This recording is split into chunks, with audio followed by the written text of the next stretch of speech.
This podcast is not meant to be professional advice of any kind. It is meant to be informative and entertaining. If you make any changes to your life, see the appropriate professional before you do so.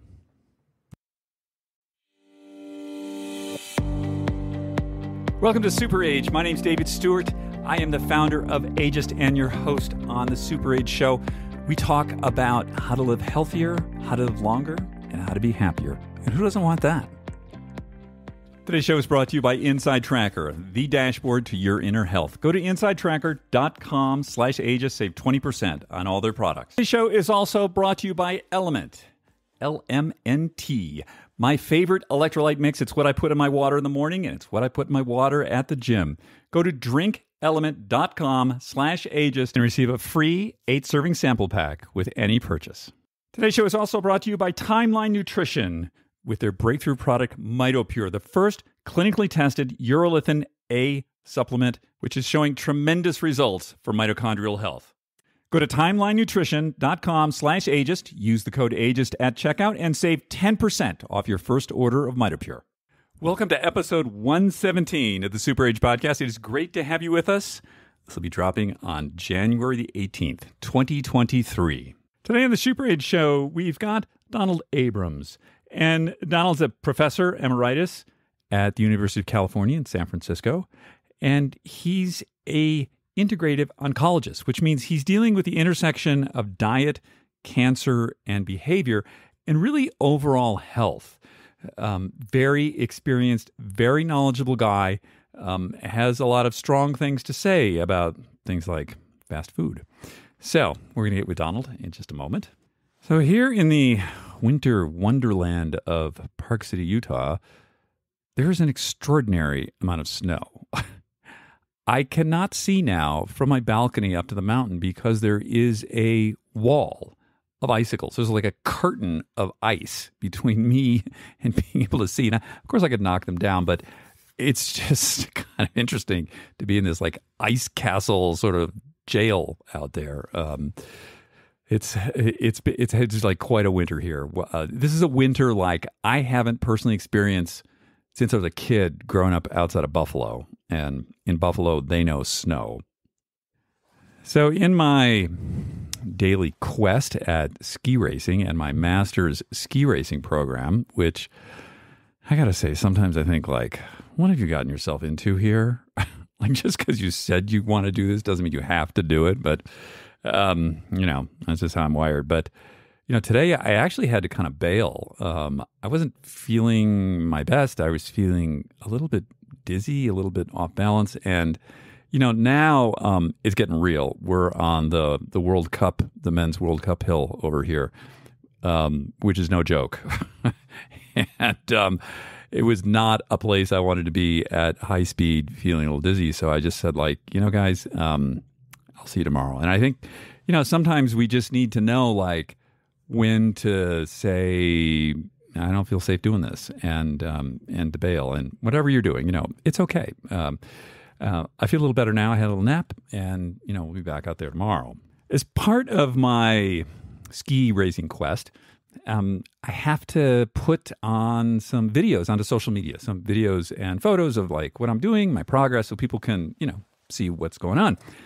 I was over at Alta last week, which is one of the neighboring mountains here, and I hired some people to take my picture and do some videos of me, which of course caused a bout of performative anxiety because, hey, I'm not an accomplished athlete. What can I say? So what was super interesting about this is these people spend probably 6 hours a day on the mountain carrying stuff around like photo gear and stuff, up to almost 11,000 feet. And I was wearing a helmet with an Element decal on the side. And one of them said to me, "Where did you get that?" I said, "Oh, well, they're some of the people that I work with. It's a great product." And they're like, "Oh yeah, we use it all the time. Like everybody here drinks Element." And I thought, well, that's amazing. I feel like I'm like the last person on earth to discover this. So what I've been finding more and more is the people who spend a lot of time up in the mountains doing athletic activity are using Element. And, as I say oftentimes on this podcast, it is my favorite electrolyte mix. And it's not just my favorite electrolyte mix, it's what the pros are using. If you go to drinkelement.com/Aegis, that's drinklmnt.com/Aegis, and you'll get a free 8-serving sample pack with any purchase. In interesting news this week of things that I've read, and something we're going to be writing about this week in the Aegis newsletter, is an article in Time magazine about an experiment that David Sinclair has successfully done on some mice. And, it's never good to be a mouse in a lab. I don't know if it's ever good to be a mouse, period. But anyway, we talked to some of his cohorts, including Morgan Levine, I think it was maybe a year and a half ago on this podcast, about something they'd published in the journal Nature about where they'd crushed the optic nerve of a mouse and then they restored the mouse's vision by epigenetically signaling the underlying DNA. And I thought that was astonishing. It just blew my mind. Well, now they've gone further and they've taken a mouse that's older and they've signaled it using something called Yamanaka factors to bring it back to its younger state. That's the entire organism, the entire mouse. And I believe they did it in the reverse, too. They took a young mouse and then they signaled that mouse to become older. And, when I tell people that the arena of regenerative medicine is coming, this is a big part of it. And this may or may not work at more complex animals. I believe they're going to be trying this on primates next. But this is a really big deal because the idea is that if we have this pristine underlying copy of our DNA in all of our cells, and if we are able to signal it correctly, and that's sort of the key here, one of these nasty off-target effects, if you can do that, that's a really big deal. So something to check out. Check out Aegis this week, and we'll be talking a little bit more about that. Early this week, I was talking to my buddy Gary, and Gary is what you would call a spin enthusiast. So Gary goes to the same spin class, same bike, 4 or 5 times a week. And we were talking, he called me up. He's like, hey, I've been taking MitoPure, the urolithin A supplement. And he said, I feel different. Do you feel different? I said, yeah, I do. I have more energy. And he's like, yeah, I can't really put a number on it. But he said, I definitely feel more energy.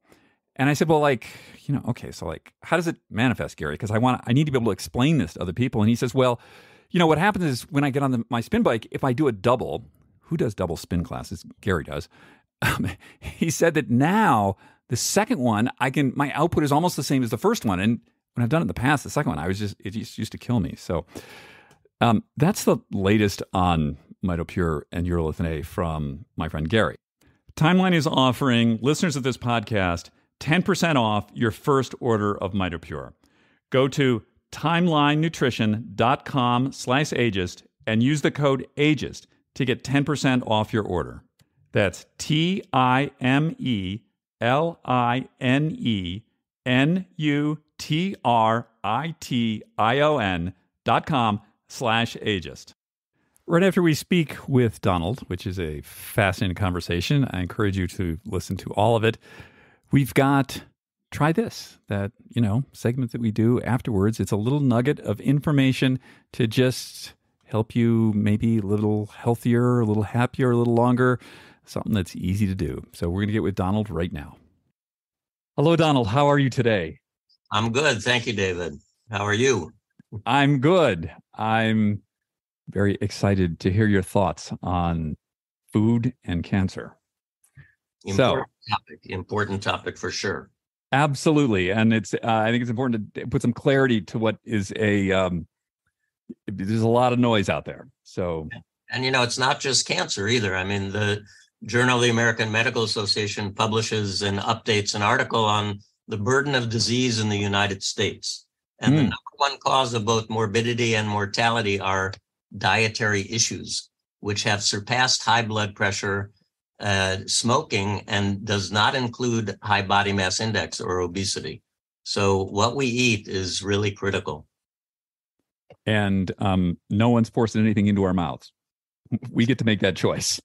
Well, I don't know about that. Just driving today, I heard that the company that owns most fast food franchises is planning to open another 100,000 in the United States in the upcoming years. So wow. It's a good question. Do we make those choices, or are they made for us? Very good question. Give our listeners a little bit on your background. So I am an oncologist, a cancer specialist. I've been one for 39 years. At the beginning of my training, suddenly AIDS came out of the blue and we didn't know what it was or what to do about it. So I became something of a champion of alternative therapies, even when there was no conventional therapy to be alternative to. And then when we got conventional therapy, I said, oh, this isn't very good. So I wrote all the chapters in all the AIDS textbooks on complementary and alternative therapies.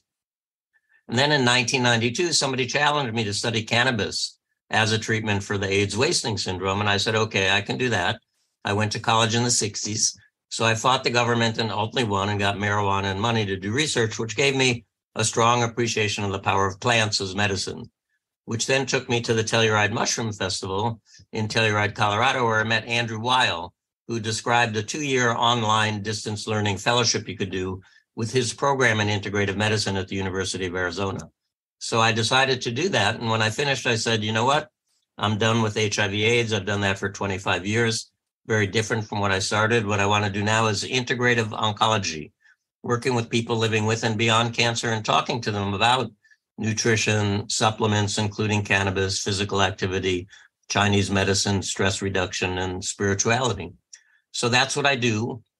Actually, I retired in 2020, and now I'm a recalled emeritus faculty at the University of California, San Francisco, where I do practice integrative oncology at our Osher Center for Integrative Health. Importantly, though, my husband of 28 years trained as a macrobiotic chef with Michio Kushi in Boston. And we don't learn about nutrition in medical school. I'll just tell you that up front. And during my fellowship in 2003, 2004, I finally read textbooks on nutrition, and I would come home and say, oh my God, you're right. Because everything he told me was actually correct. Wow. Okay. That's me. Let's I want to go through, there's a whole lot to talk about today. Let's first start with obesity and cancer. There seems to be a linkage there. Is that correct? Yeah, you're absolutely correct. I mean, there are two different statistics that both come from Atlanta. One comes from the CDC and the other comes from the American Cancer Society, and they're a little bit different. The CDC says that 40% of all cancer in the United States today is related to overweight or obesity. The American Cancer Society said it's only 10%. So when their article came out, I said, hey, your buddies down the street said it's 40%. And they said, yeah, 40% of the obesity-related malignancies are related to obesity. We're talking about 10% of all cancer in the country. So there are 15 or 16 malignancies that are considered obesity-related. And I guess the other group is just calling all cancers, maybe including skin cancers, which we oncologists never really include in the statistics of counting malignancies. So somewhere between 10 and 40% of all cancer is related to overweight or obesity. And since 2/3 of the American public is now overweight or obese, it's a big problem. Okay. So we don't know if it's 10 or if it's 40, but it's something. It's important. It's a lot. The 633,000 cancer cases a year are felt to be related to overweight, obesity. So that is a lot, and it is a modifiable risk factor for most people. Absolutely. It's change of behavior. But how does that help me to understand? How does having excess body fat increase cancer risk? I don't understand how those two things are related. Yeah, so body fat actually makes estrogen, and 50% of endometrial or uterine cancer is related to obesity. And that's because the estrogen made by the fat is driving that tumor. Similarly, about 20% of hormone-positive breast cancer is also related to overweight or obesity. So those two cancers are driven by estrogen, and estrogen is made in body fat as well as in the ovaries and the adrenal glands. The other thing that body fat makes are chemicals called cytokines, which promote inflammation. And we now believe that inflammation is a leading cause of many of the degenerative diseases of aging, dementia, heart disease, and cancer particularly. And we think that this is one of the reasons that people who are overweight or obese are more prone to get into trouble with COVID, because their immune systems are impaired by the cytokines that are produced. I think probably the most important relationship is when you're overweight or obese, you become insulin resistant. And that leads to more production of insulin and insulin-like growth factor. Both of those promote inflammation, and the growth factor is a growth factor for cancer cells as well, to the point where we're now looking at blockade of insulin-like growth factor 1 receptor as a treatment for a number of cancers. So, yeah, I think the insulin-like growth factor link is really critical, in addition to the estrogen production by the fat, the cytokines, and the immune suppression. So let's stay on that track with insulin resistance. Talk to me about the relationship between sugar or eating a high glycemic load. How does that affect your chances of getting cancer? And if you have cancer, it accelerating cancer? Yeah, I mean, this is something that my colleagues, conventional oncologists, always poo-poo me and say, why do you tell all of our patients that cancer loves sugar? And I have a very easy answer now, because one of the things that we're using in staging cancer patients with many different cancers is so-called PET scan, positive emission tomography, and we inject people with radio-labeled glucose. And why do we do that? Where does it go? It goes directly to the tumor, because cancer needs sugar to grow. So in addition to the insulin-like growth factor promoting cancer cell growth itself, sugar is something that, is required for cancer cells. And, the guidelines that I use in discussing, lifestyle modification with my patients in integrative oncology are from the American Institute for Cancer Research, World Cancer Research Fund. And they're guidelines for reducing the risk of cancer. But number 10 says, for cancer survivors, follow the 9 guidelines above. And the first guideline is to be a healthy weight for the reasons that we've discussed. And the second one is to be physically active, which is one way to maintain a healthy weight. And the third was a new guideline unveiled, I should say, in 2007. And I was at the meeting in Bethesda when they announced avoid sugary drinks. So I went to the microphone and I asked a question. I said, there are sugary drinks and there are sugary drinks. You can drink a carbonated beverage or a fruit punch, which is probably glucose and high fructose corn syrup, or you can squeeze 3 oranges in the morning. And the response from the podium was, energetically, they're all the same.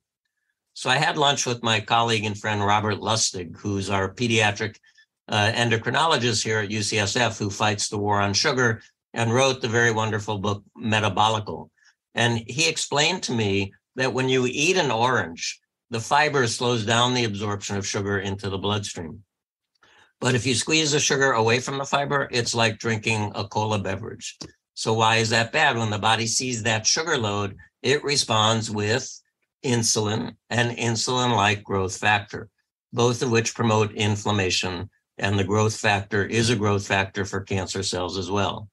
So actually, they split that guideline in 2018 into avoid sugar-sweetened beverages instead of sugary drinks, and also to avoid fast food. So it's the first time that they've shouted out fast foods. And their reason for that is very clear, that they're foods that are high in calories, fat, and sugar, and don't have much healthful benefit.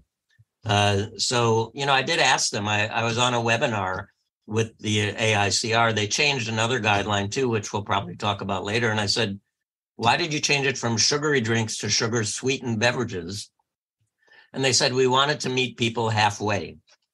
Well, I don't think that's fair. I mean, they've done studies in France where the most common sugary drinks are fruit juices, and shown that does increase your risk of developing cancer, drinking fruit juices 100%. So something we think is so pure, natural, and good for us, moderation is the key to everything.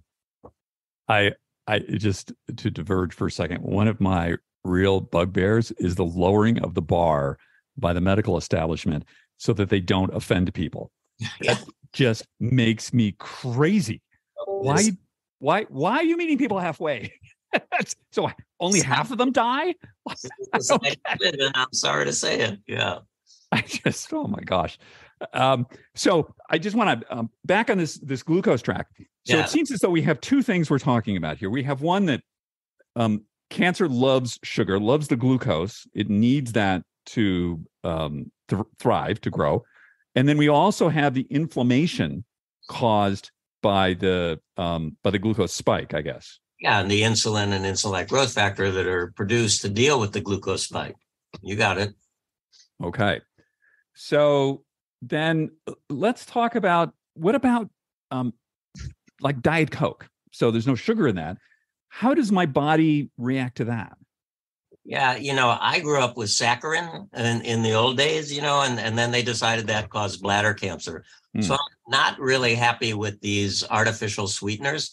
And in fact, there's an article that just came out today, and I have it on my screen in front of me, transgenerational transmission of aspartame-induced anxiety and changes in glutamate GABA signaling and gene expression in the amygdala, saying that aspartame, an artificial sweetener found in nearly 5,000 diet foods and drinks at doses equivalent to below 15% of the FDA recommended maximum daily intake for humans, produce anxiety-like behavior in rodents that is passed through generations. Wait. Yeah. Transgenerational. So I haven't read the whole article. I'm just like, whoa. I came to the office here to print it out so I could, read. Okay. Sort of old school. I like to read paper. Yeah. That's amazing. Well, it's probably epigenetics. Yeah. Changes something and it gets passed down. So I'm not a big fan of artificial sweeteners. I mean, your best beverage is green tea. I drink 4 cups of green tea every morning. Tea is the name of the beverage brewed from the tea leaf. It's not chamomile. It's not rooibos. Those are infusions, not teas. So tea leaf is Camellia sinensis, the Chinese camellia. And the tea is graded on how oxidized the leaf is before the beverage is brewed: white, green, oolong, black, and pu'er. And white and green contain cancer-reducing chemicals, second only to cruciferous vegetables in their potency. Could you name those chemicals? Yeah, it's epigalactate catechin, EGCG. It's a polyphenol. Polyphenols, yeah. Yeah, EGCG. Yeah. And I think, correct me, I'm probably wrong on this. Is coffee a polyphenol also? Coffee is good for the brain and the heart. In the old days, again, when I was growing up, we thought it caused pancreatic cancer. Now there's they disprove that, but they did say that people who drink 4 cups of coffee a day have lower rates of colon cancer. Well, I would say that's probably because, from my experience drinking coffee in my youth, it keeps your colon fairly empty. So, but my concern with coffee is that people put 2 things into it that I'm not particularly in favor of. Number 1, sugar, which we've talked about, or artificial sweeteners. And number 2 would be dairy. Dairy. Okay. Let's go there. All right, Donald, bring it on. What's the problem with dairy? So there's no other animal that drinks another species' milk. But no other animal drives a car or goes to college either. So that's not a very good argument. But no animal drinks milk after they've been weaned. And by the age of 3 or 4, we actually lose the ability to digest the sugars and the proteins in dairy. We make a big deal about fat, low fat, no fat, 2%. It's not the fat. If you want a dairy product, butter or ghee is probably best because it's mainly fat. We talk about lactose intolerance as if it's a disease or a disorder, when in fact it's the norm. The ability to digest lactose is actually a genetic mutation on the 2nd chromosome found mainly in Scandinavians who needed to digest reindeer milk in times of freeze. Otherwise, the rest of us, especially Asians, are all lactose intolerant, and we don't know until we stop. So people then always say, well, what about yogurt?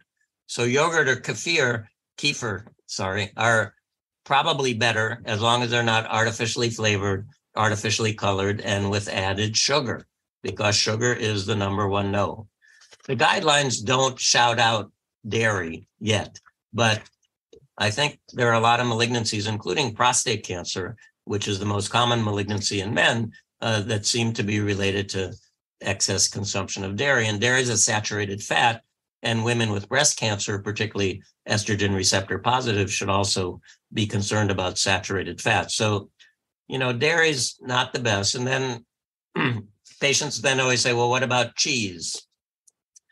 And I watched the movie that my patients told me to watch, what's it called? What the Health? And it's a bit of a conspiracy theorist, militant vegan movie made by a guy here in San Francisco who belief is that the medical profession is withholding information about healthy eating from the public because we want to continue to treat diabetes, heart disease, and cancer. But the one thing that I learned in the movie was that when we try to digest casein, the protein in cheese, it becomes a casomorph, which complexes with our opiate receptor in the brain. So people actually do become addicted to cheese. And that's why so many of my patients say, oh, yeah, I stopped all dairy, but not cheese. Wow, that's the first I've heard of a cheese addiction. That's fascinating.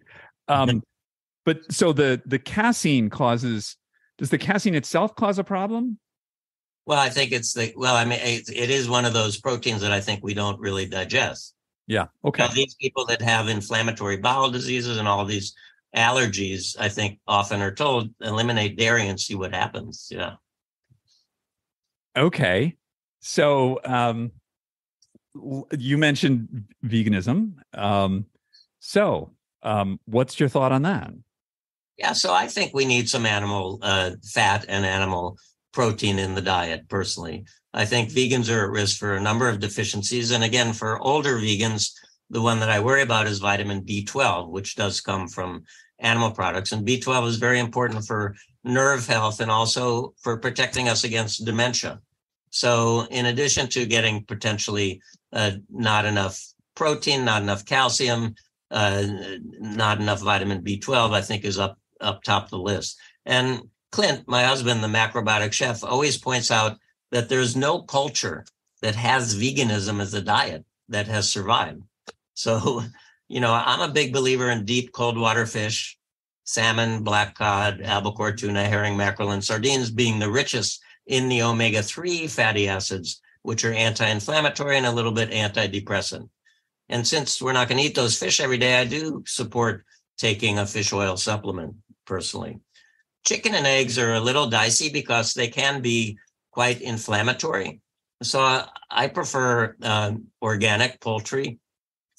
Eggs, I'm not a big fan of. Walter Willett at Harvard wrote an article on milk in the New England Journal in January of 2020. And in the middle of the article, he had this graph of all-cause mortality related to protein sources. And the dotted line at 0 for reference was dairy. And below dairy was plants, poultry, and fish. And above dairy was red meat, eggs, and off-the-chart processed meats.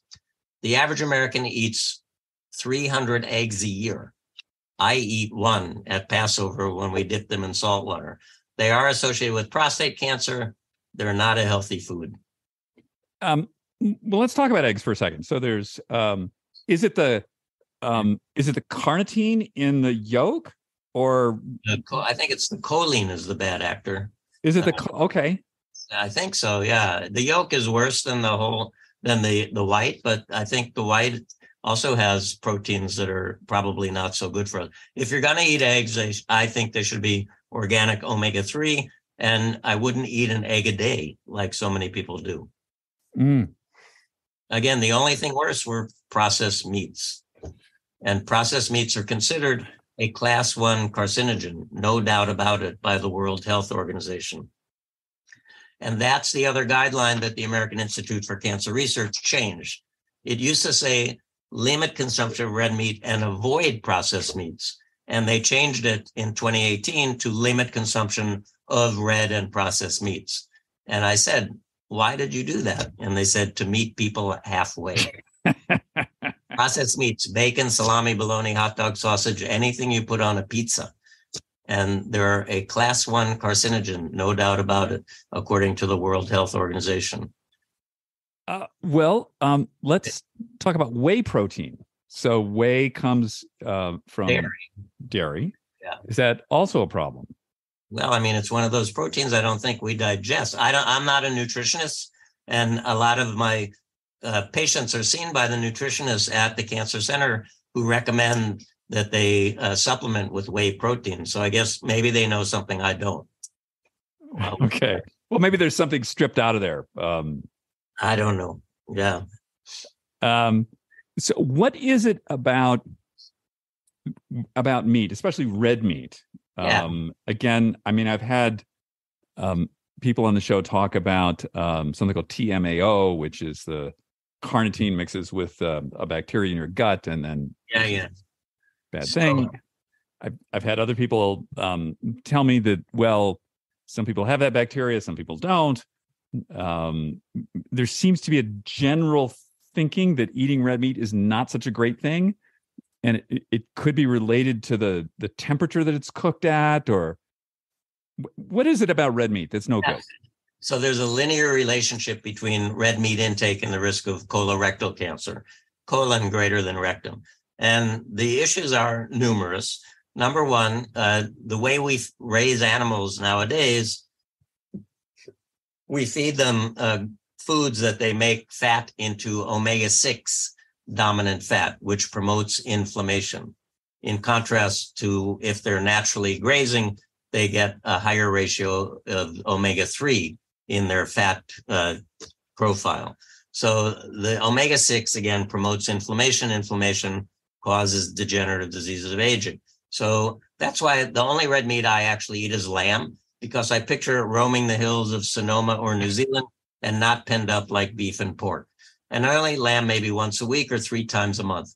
I do try to stay vegan until dinner time. The other thing that red meat has that's not good for cancer is iron. How many patients do I see who become anemic from their chemotherapy who start a supplement of iron? I say, stop that now. You're not anemic from iron deficiency. Iron deficiency comes from blood loss. Menstruating women or people who have blood loss from their gastrointestinal or genitourinary tract. You're not iron deficient from your chemotherapy, so stop taking iron. Well, red meat has heme iron, and that feeds cancer. In addition, the nitrates in the processed meats are carcinogenic. And then we live in a society where we love to barbecue. Burnt flesh is heterocyclic amines, which also promote cancer.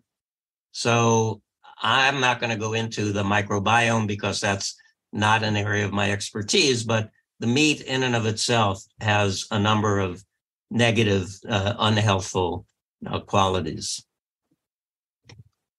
Okay. Sorry about that. I don't know. Sorry. What you're going to have for dinner tonight. I mean, I live well. I eat well. I do.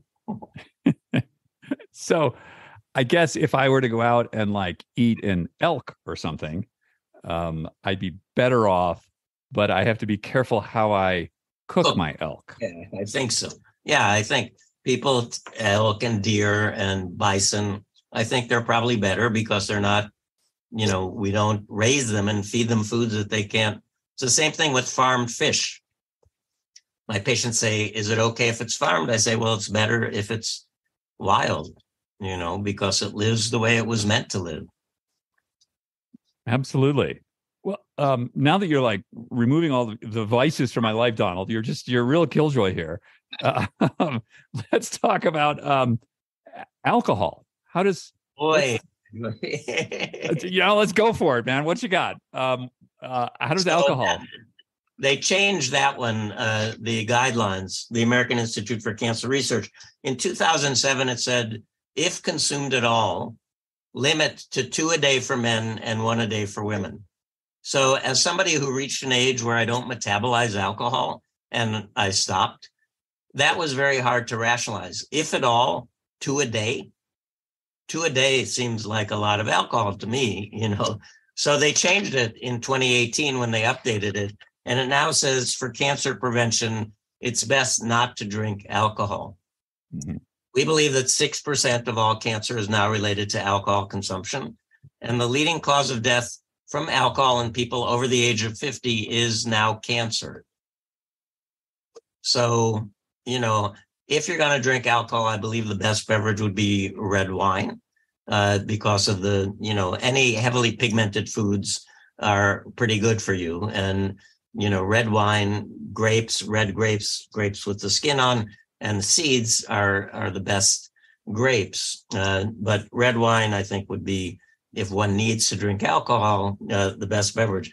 As somebody who who studied cannabis, which is so benign compared to alcohol as far as its side effects and impact on the human body, it always amazes me how mainstreamed alcohol is in our society and how demonized cannabis has been in the past, but maybe is changing now a bit in a better direction. I think people would be much better off if they, chilled out with a little toke of something as opposed to drinking alcohol.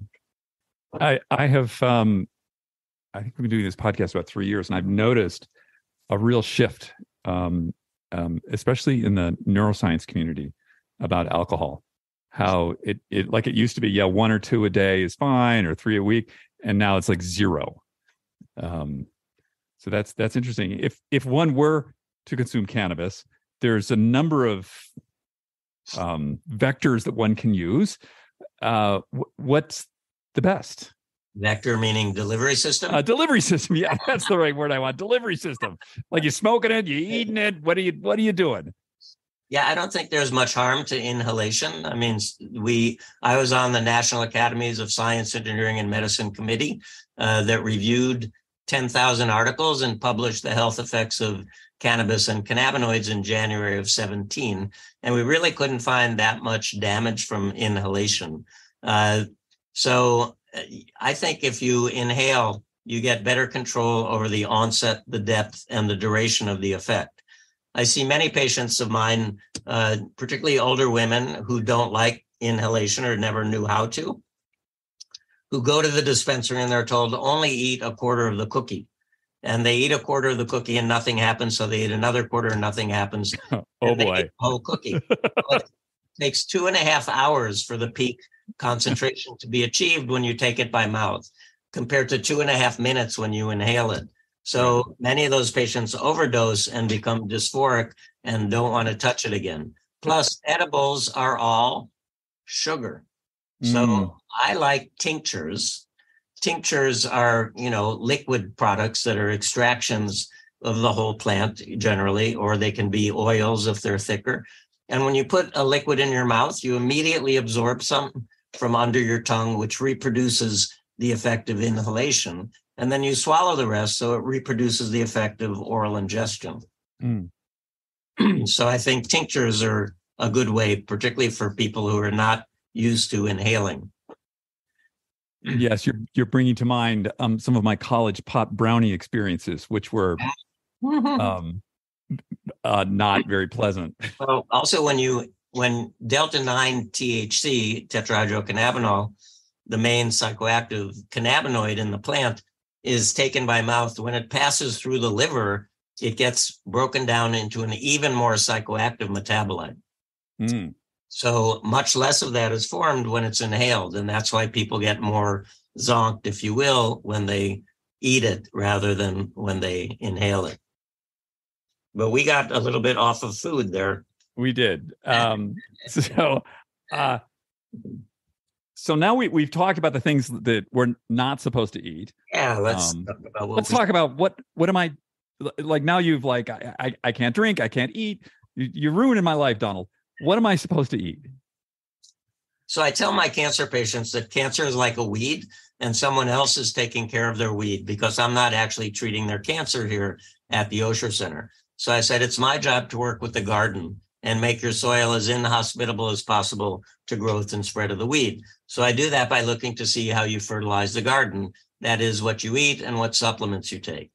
So I believe the diet should be organic, plant-based, antioxidant-rich, anti-inflammatory, real and whole foods.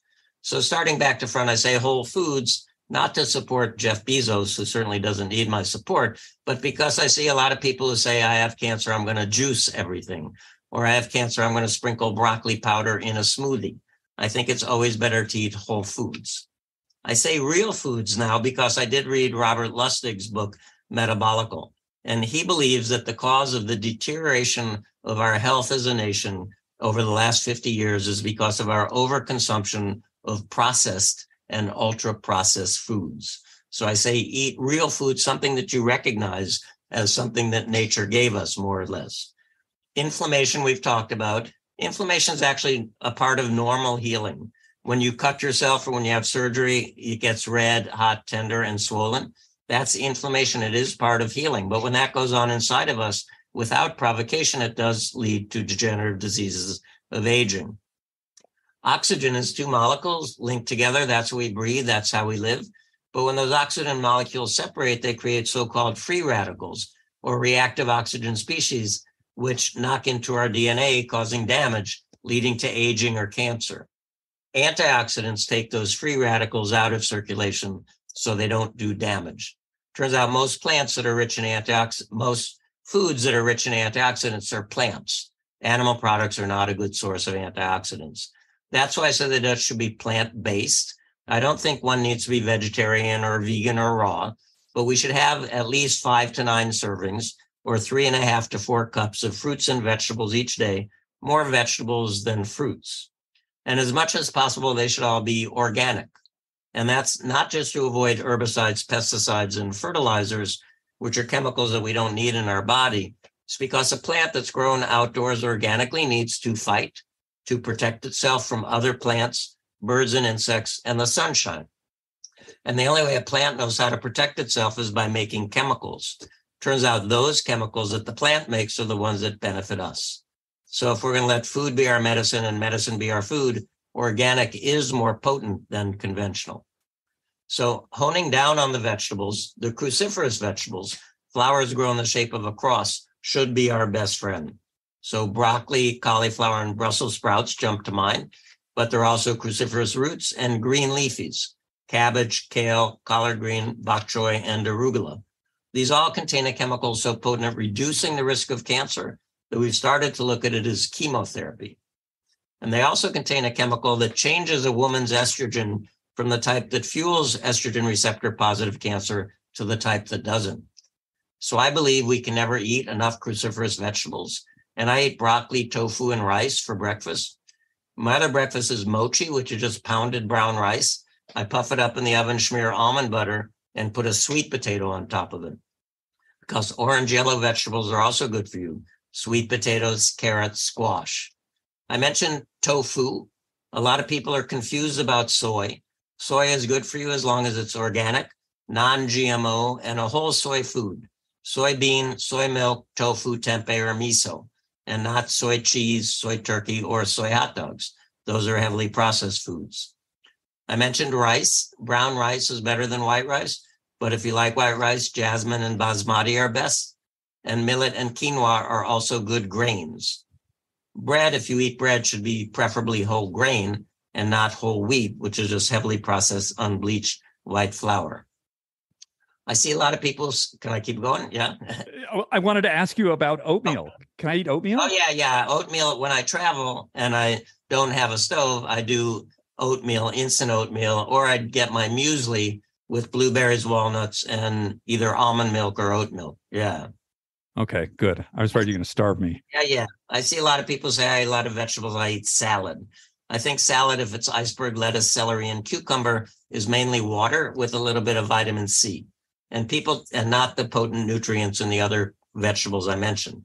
And people tend to slice white button mushrooms and throw them in a salad raw. All mushrooms must be cooked. White button mushrooms have a cancer-causing compound in them. White buttons, they're brown cousins of crimini and they're giant cousins of portobello. may have some aromatase inhibitors, so good for women with breast cancer, but all mushrooms must be cooked. Better mushrooms are the Asian shiitake, maitake, and enoki, because they have some immune enhancing and some anti-cancer activity. Season with ginger, garlic, onions, and turmeric. Turmeric has been shown to be a very potent anti-inflammatory and may decrease the risk of colon cancer. The Mediterranean spices are also good for you. Basil, thyme, rosemary, and oregano. I like fruit to be heavily pigmented, so the berries are all good.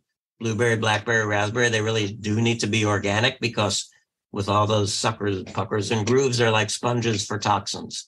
When they're out of season, and they don't seem to go out of season that much anymore, frozen organic berries only lose 10% of their nutritional value in contrast to frozen vegetables, which lose a lot more. I do eat my whole apple every day. I don't believe much in homeopathy, but in homeopathy, they say, take a little bit every day of what you're trying to avoid. And apple seeds are cyanide, which is death. And the Queen Mum ate her whole apple every day and lived to be 103. And I think the last queen might have been doing it too. She looked pretty good until she left us. So I don't think ancient men threw out their apple core or their pear core. Similarly, that bitterness in a grape, if you find a grape that has a seed in it, that's the grape trying to protect itself from a predator. And we now know that grapeseed is good for breast, colon, and prostate cancer. So if you're eating grapes, red with skin and seed, and as I mentioned, if you drank alcohol, red wine would be the best beverage. And we've already discussed all the animal products that I like, the fish, organic poultry, and a little lamb. Yeah. How do you feel about, so say you wanted from broccoli, I understand broccoli has something, I want to get this right, called sulforaphane. Yep. That's the chemical. And so maybe would I take a sulforaphane supplement to eat, or is it best to have it in its original form? Well, yes, I would. Can you guess my answer to that? I can. It's a leading question. I know what you're going to say, but well, I'm a little bit of a believer in Paracelsus, who is an alchemist who spanned alchemy and medicine in the Renaissance, who said there's poison in everything. The difference between a remedy and a poison is the dose. So I say eat broccoli. Don't take sulforaphane. Yeah. Are there other supplements that you take or no? Yeah, that could be a whole other show. Yeah. Yeah, I think the major thing, the only blood test that I check in my cancer patients here at the Osher Center, where I'm providing integrative oncology consultation, is a vitamin D level. Mm-hmm. Vitamin D, we don't think of as a vitamin. We really think of it as a hormone because it's involved with depositing calcium in our bones. And we all learned in elementary school that vitamin D deficiency leads to rickets. And in older people, it leads to osteopenia or osteoporosis, but it's also important for our immune system. We talk about a flu season as if there's a bank of viruses sitting off the coast waiting to come in November. Well, we as a herd become vitamin D deficient. And things that put people at risk for vitamin D deficiency are being obese, overweight, over 50, or more heavily pigmented. And low vitamin D puts people at greater risk for cancer, and people with cancer whose vitamin D levels are low don't do as well as people whose vitamin D levels are normal. So I do take vitamin D. I take my fish oil, take a little bit of calcium because too much calcium can increase the risk of more aggressive prostate cancer in men. But because I don't consume dairy, which is the major source of calcium in our diet, I take a little low dose calcium with magnesium because calcium constipates, magnesium does the opposite. So those are my big three. I do take an occasional medicinal mushroom. Because I have joint issues, I take glucosamine chondroitin. I also take coenzyme Q10. I used to take a statin supplement, red yeast rice, and all statins deplete the muscles of coenzyme Q10.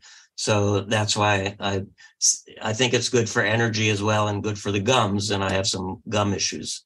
What else do I take melatonin for sleep. I was using some cannabis extracts for sleep, but I decided, in the morning, I felt a little like I did it at Brown University. I felt a little, but this isn't right. So I guess I'm really no fun at all. I don't drink alcohol and I can't do my cannabis, but yeah, that's what I take. Yep. That's it. And I feel like, boy, we've covered a lot here. Yeah, we have. So let's just, we mentioned omega-6, omega-3 fats. So let's just take a second and talk about fats. There are trans fats, saturated fats, unsaturated fats.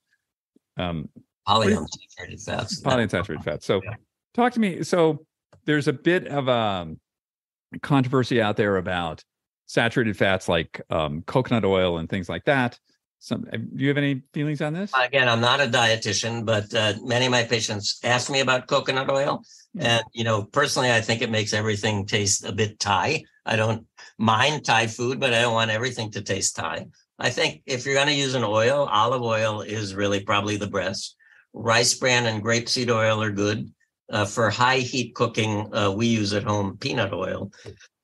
Might not be absolutely the best. But saturated fats, do clog arteries and are related to a number of different cancers. So turns out that coconut oil, which did go through a phase of being a most favored oil, is a saturated fat. Mm-hmm. And so even though it comes from a plant, it still has some negative qualities. So I would use it sparingly. I mean, all of what we talked about today are my guidelines for making the soil as inhospitable as possible to growth and spread of the weed. And my patients come back after I meet with them the first time and they have a little Donald on their shoulder that, screams at them every time they eat off the menu. And I said, no, you need to embrace your food and love it and let it love you. There is this new thing called orthorexia, which is people that are so conscious about what they eat that they can't enjoy anything and they wind up being a little anorectic. So my goal is not to make life difficult for people. I mean, I've been doing this eating the way I talk about for 29 years since I've been with Clint. And I think I'm doing pretty good for my age. So Donald, how old are you? I am 72 and a half. He says I'm the only person over 6 who celebrates a half birthday, but I just had it 2 weeks ago. I tell people, Donald, the only people who can use the half are you're under 10 or you're over 100. Then you get to use the half, but otherwise it's just right. It's the whole number. So I'm 72. Okay. Yeah. Very, very good. Tell me, is there anything you want to leave people with? Bon appetit. Yeah. Eat well and enjoy it. This is wonderful. This has been really great. Thank you for simplifying a lot of things that people get really twisted up about. And there's a lot of misinformation out there and, fads that come and go. But I think, thanks for having me. Absolutely. Okay. Have a wonderful day, Donald. Bye-bye. Bye-bye. Big thank you to Donald Abrams for joining us on the show today. Donald's really a pioneer. He's been in this field for, gosh, as he said, since probably the late 80s. So great to have him on. We're going to get with Try This in just a minute after a quick word from one of our sponsors. This week, I was driving my car and I noticed it was getting a little low on gas. And how did I know this? Well, because there's this modern invention called a gas gauge, which sits in a dashboard, which is filled with instruments, which tells me all about my car. Inside Tracker is the dashboard to my inner health. I take an Inside Tracker Ultimate test 4 times a year so that I know what's going on inside my body. I don't want to be surprised by something like, oh, you just ran out of gas, metaphorically, that is. Go to insidetracker.com/ageist. Save 20% on all their products. Get yourself a dashboard. See what's going on with your inner health. This week on Try This, I'm making a plug for vitamin D. I was at dinner last week with a very well-respected friend of mine who's in the medical profession, and she was recovering from her second bout of COVID. And, of course, I asked her, well, how do you think you got COVID? And she said, well, this isn't very scientific, but I think it's because my vitamin D levels were low because I sort of forgot to track them and I stopped supplementing. And this is the winter, right? So unless you're living somewhere like, somewhere equatorial and tropical and you're exposing yourself to the sun, and you shouldn't be exposing yourself to a lot of sun anyway, your vitamin D levels are probably low. Something like 60% of Americans have vitamin D levels below the recommended level of 35, and most people are saying it should be between 50 and 100. So, vitamin D. You want to test and you want to be taking whatever you need to get your vitamin D levels up. Vitamin D is more than just a vitamin. It's involved in all kinds of things. Bone density, immunity is very important. So it's something that I track, and I would like you all to just try this. If you can't get your levels tested, you can, our sponsor, Inside Tracker, can do that for you. Or you can get just a singular test somewhere. Or if you just want to freelance it and just take some supplemental vitamin D. You do want to be taking vitamin D with K, though. That's important also. So try this, vitamin D. Thanks for joining us on the show today. We are grateful for your time and your attention. And as always, you have a chance to give us up to a 5-star review wherever you're listening to this podcast. And leave us a comment. We love that.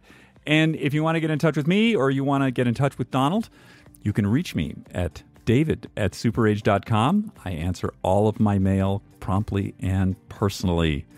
We have another great one coming up next week. Until then, stay healthy, eat smart, and have a good week. We'll see you then. Bye now.